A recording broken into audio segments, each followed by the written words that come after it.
injeksionet dhe dhënia e gjakut e prishin agjërimin? Dhënia e gjakut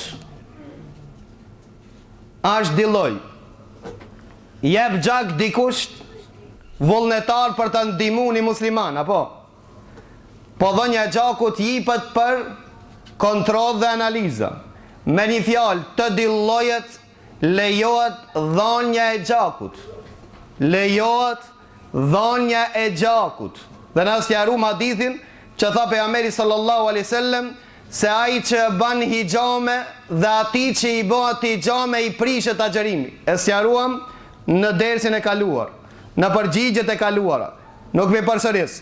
Me dhon gjak për mi bë analizët ban. Nuk e prish agjërimin.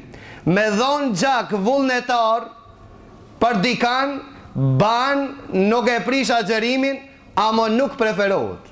A dini pse?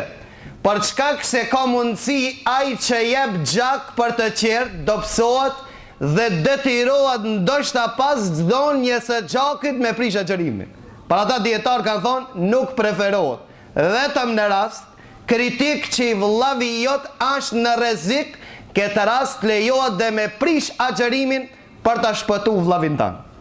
Sa i përket injeksioneve, gjithë llojet e injeksionit, qofshin damar, qofshin injeksionet e dhamit, qofshin injeksionet tjera, nuk e prishin agjërimin.